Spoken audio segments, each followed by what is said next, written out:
NIAC changes the possible because it takes something we cannot do and it says, let's figure out if we could.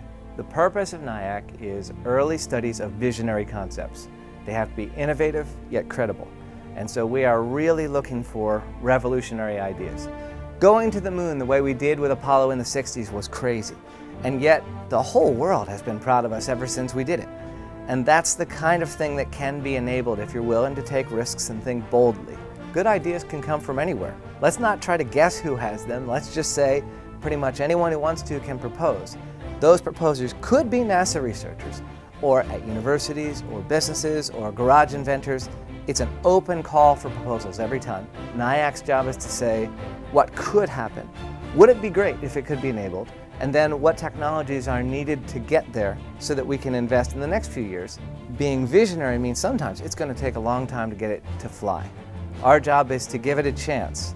NIAC funds aerospace architecture, system, and mission concepts for anything related to aerospace. And so that includes propulsion, power, human exploration, science, aeronautics, pretty much anything that relates to NASA goals or potential aerospace missions. We studied one last year, which was taking the idea from the pages of science fiction of suspended animation. Astronauts go to sleep or get frozen, they go some long distance away, it takes a long time, they wake up and they do some exploration. NIAC has funded several 3D printing related studies. One of them had to do with 3D printing whole buildings on the moon or Mars. We send a small robot and it converts the dirt into cement and 3D prints buildings before astronauts ever get there.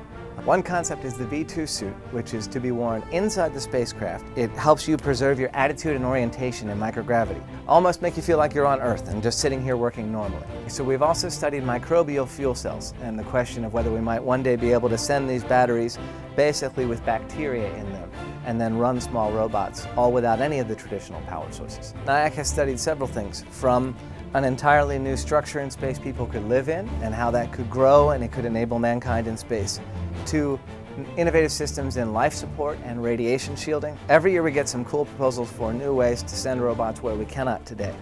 We had a really cool one that went to Europa, a frozen moon, slowly melted through the kilometers of ice, and then deployed a super efficient sub to swim around and look for whatever's in the ocean under the ice on Europa. Another one actually used the tensegrity structure to build a super ball bot, so that it basically lands, stretches, bounces. No parachute, no retro rockets.